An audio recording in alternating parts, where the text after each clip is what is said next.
The morning the freeze came, Lila Moreno stood in her greenhouse at 4:47 a.m. and watched her neighbors' lights flicker on, one by one across the valley. Panic spreading like wildfire.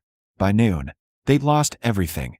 $2 million in strawberries, blackened and ruined. Her berries were perfect, glowing red under protective row covers she'd installed 3 days earlier based on a weather pattern her dead mother had mapped in 1991. 8 months earlier, the estate sale took 40 minutes. Property 18-0447-229, Watsonville, California, March 3, 2024, 9:12 a.m. For acres with 2 greenhouses, a packing shed, and a house that needed everything. The auctioneer stood under cloudy skies. Berry Farm, last operated 2019, structures need work, selling as is. Opening bid $12,000. Lila Moreno, 26 years old, held a cashier's check for $47,000. Her mother's life insurance policy, minus funeral costs.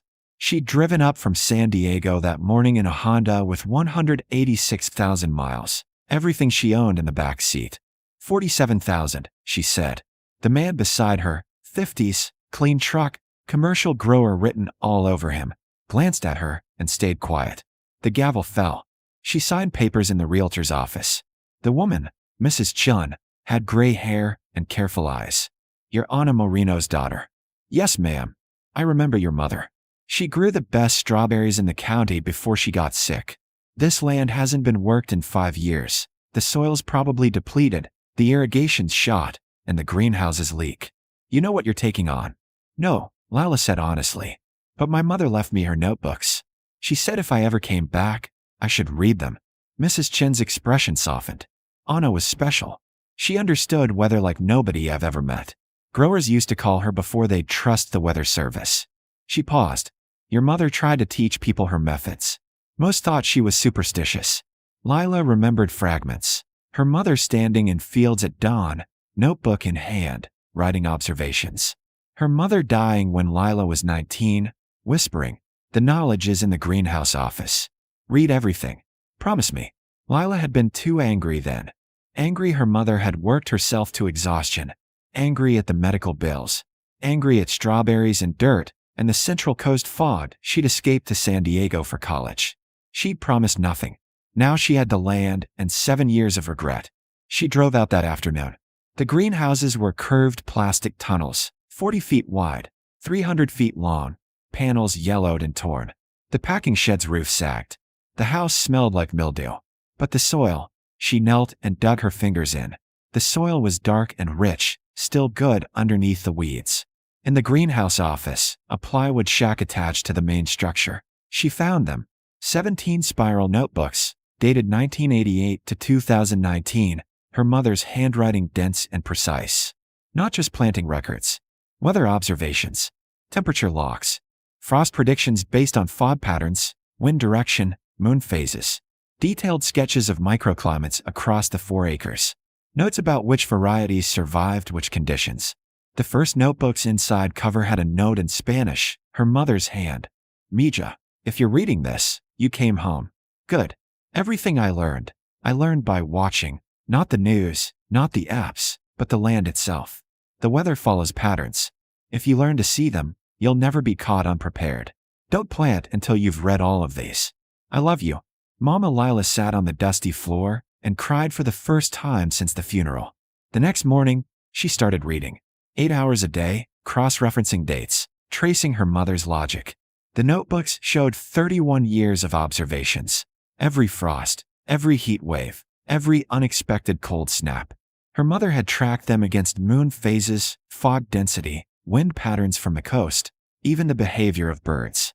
And she'd found patterns the Weather Service missed. On March 15th, Lila used the last of her money, $3,200, to buy certified strawberry starts from a nursery in Salinas. Albion variety, day neutral, for 1,800 plants. The nursery manager, a man named Torres, helped her load them. "You're planting late," he said. "Most growers got their starts in January." "I know." Her mother's notebooks said late March planting avoided a specific pest cycle and positioned the crop for better yields in fall. "Where's your land?" "Watsonville.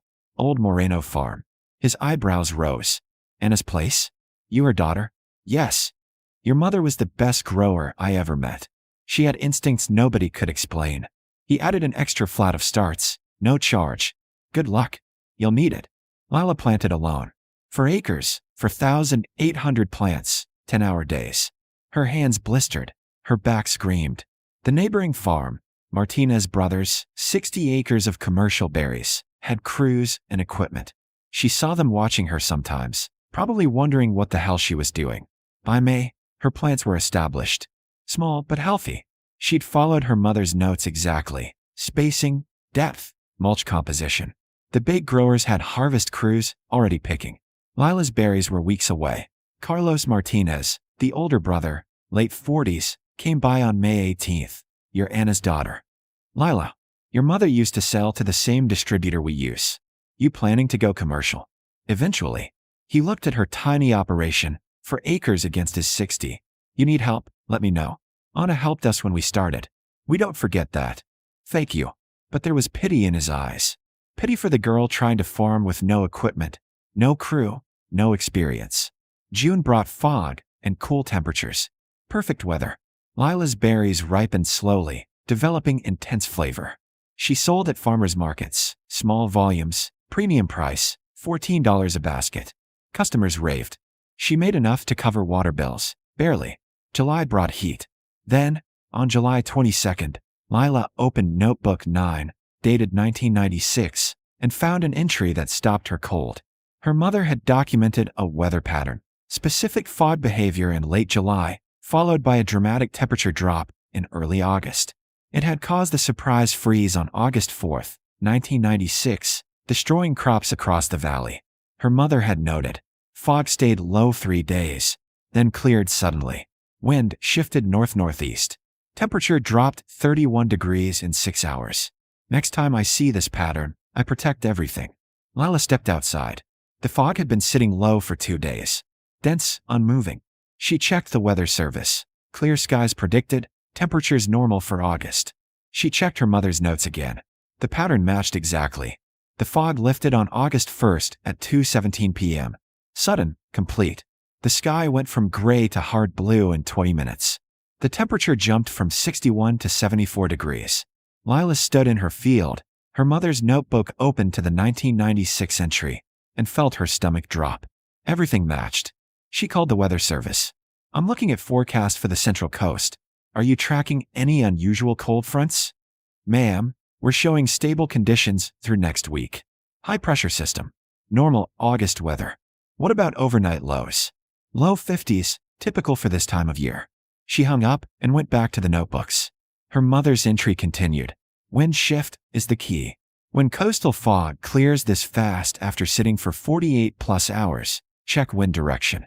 If it goes north-northeast, cold air from interior valleys gets pulled toward coast. Temperature inversion. Freeze at ground level even if air temperature stays above 32 degrees. Lila drove to the hardware store in town. She bought every frost blanket they had, 12 rolls of agricultural fabric, 250 feet each, and put it on her credit card. $847. The cashier rang her up slowly. Planning for winter already? Something like that.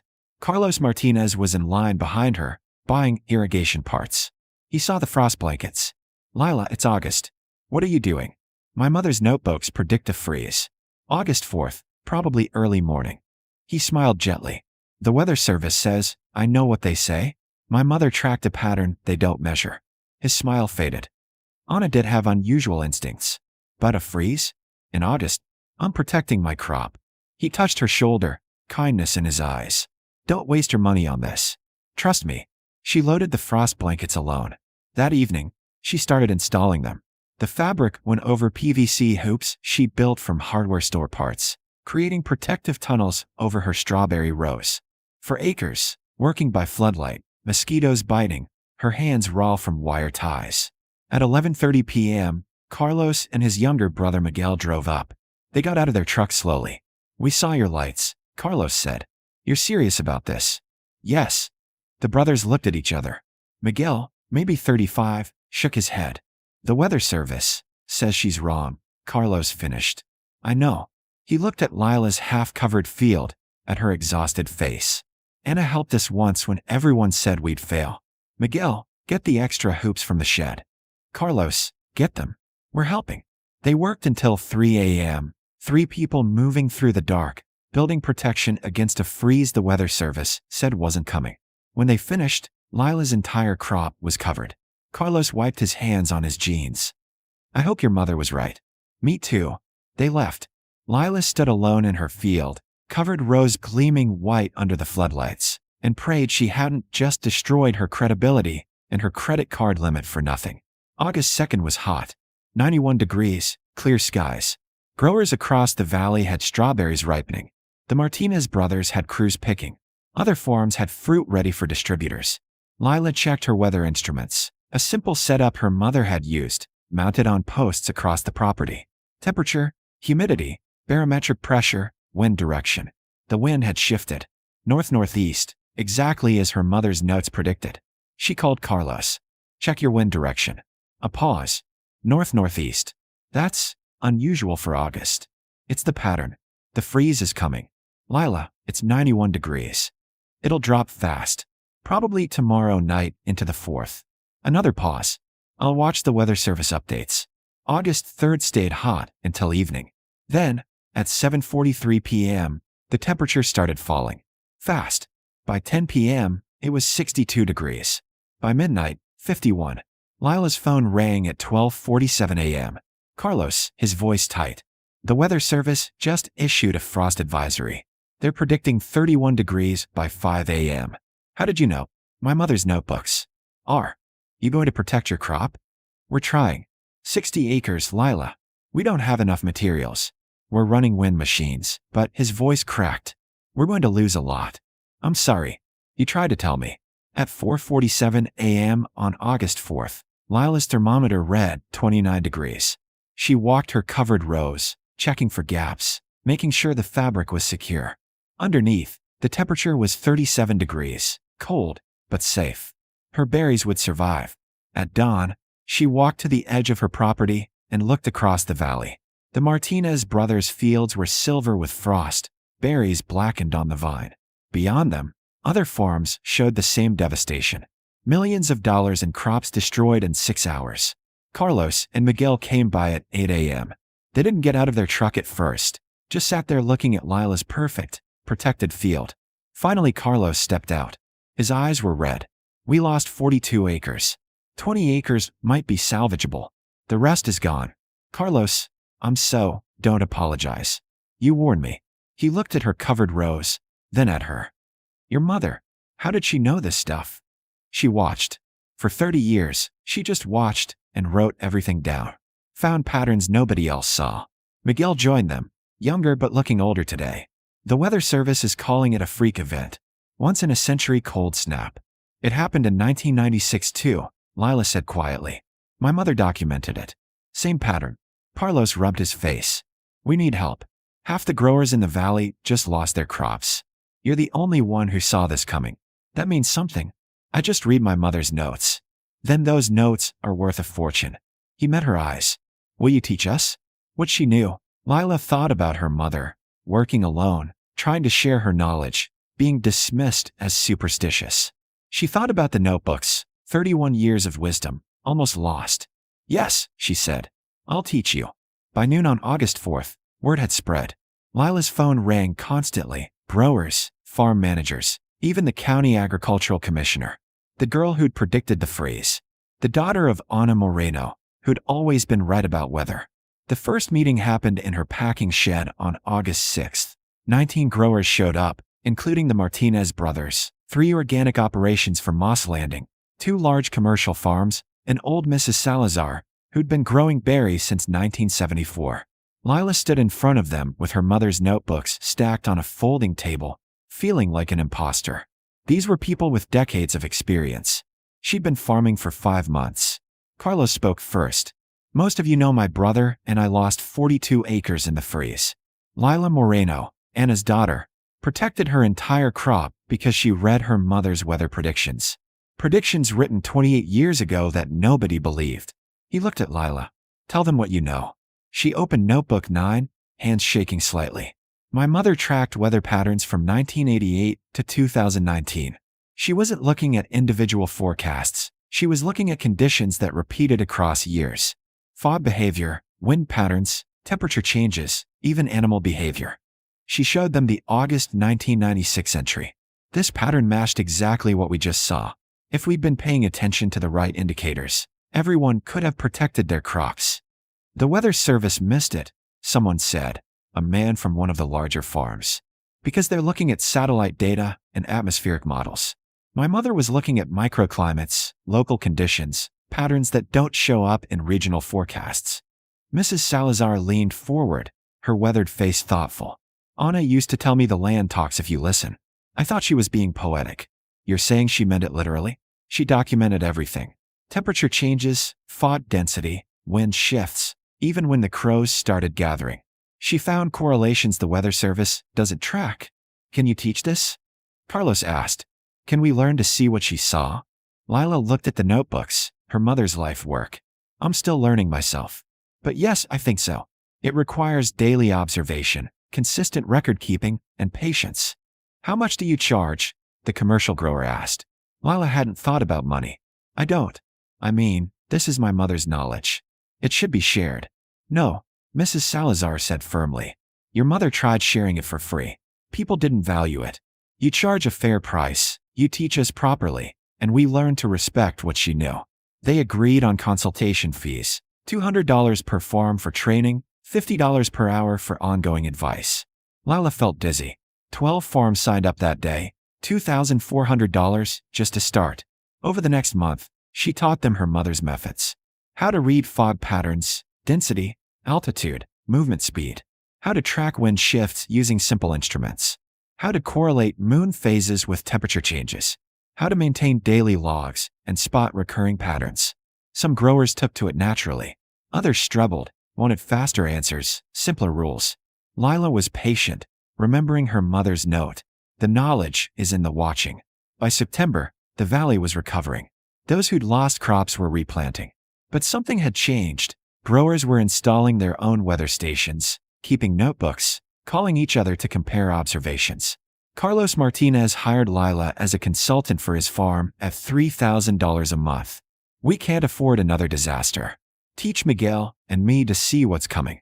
She worked with them 3 days a week, teaching them to read the patterns. Miguel was skeptical at first. This feels like superstition. But after she predicted a heat wave 4 days before the Weather Service, he became her most dedicated student. The real test came in late October. Lila was reading Notebook 14, dated 2011, when she found an entry about early winter rain patterns.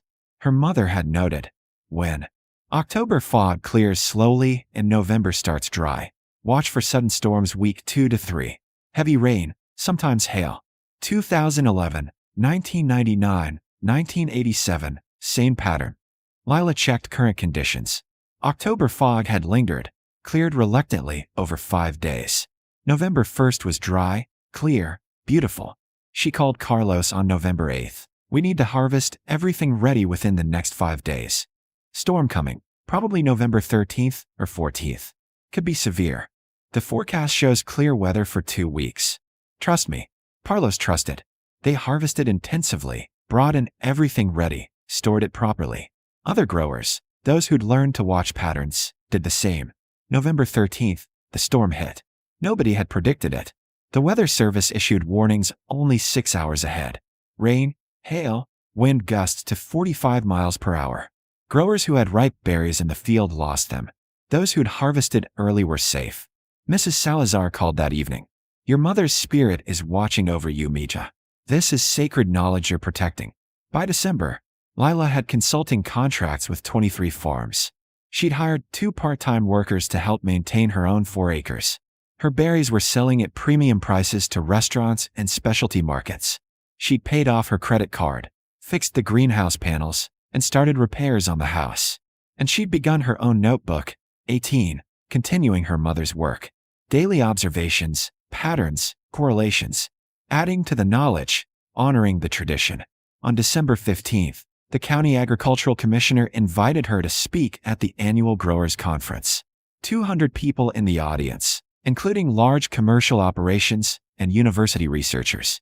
Lila stood at the podium with her mother's notebooks. My mother, Lila Moreno, spent 31 years learning to read the land. She tried to teach people her methods, but most dismissed her as superstitious. She died believing her knowledge would die with her. Her voice caught. It didn't. Because she wrote everything down. Because she trusted that someday, someone would listen. She showed them the notebooks, explained the methods, shared the patterns. Some faces were skeptical. Others, especially the older growers, nodded with recognition. This isn't magic, Lila said. It's observation, pattern recognition, and respect for local conditions that satellite forecasts miss. My mother's methods saved my crop when everyone else lost theirs. They can work for you too, but only if you're willing to watch, to record, and to trust what the land tells you. A researcher from UC Davis said, would you be willing to share these notebooks for academic study? This kind of long-term local observation is invaluable. Lila smiled. My mother would have loved that. Yes. That evening, she sat in the greenhouse office, now warm, weatherproof, lined with shelves for the growing collection of notebooks. She opened 18 and wrote, December 15th, 2024. Clear sky, light wind from west, temperature 52 degrees Fahrenheit at sunset. Taught 200 growers today about Mommy's methods. Some believed, some didn't. That's okay. The land will prove it, like it always does. Carlos says I should write a book. Maybe. For now, I'll just keep watching, like Mama taught me. The patterns are still here. They're always here, if you pay attention. I wish you could see this, Mama. Everyone's listening now. Outside, her strawberry plants rested under protective covers, safe through winter, ready for spring. Across the valley, other farms were learning to watch the same way. Her mother's knowledge, once dismissed, now spreading like roots through the community. Lila closed the notebook and looked at her mother's picture on the wall. A snapshot from 1995, standing in a strawberry field, notebook in hand, eyes on the sky. Thank you, Lila whispered. For writing it all down. For trusting I'd come home. The fog was rolling in from the coast, thick and familiar. Lila grabbed her weather instruments and stepped outside to take measurements. There were patterns to track, knowledge to preserve, and a tradition to continue. Her mother had taught her to see. Now Lila would teach others. The work continued.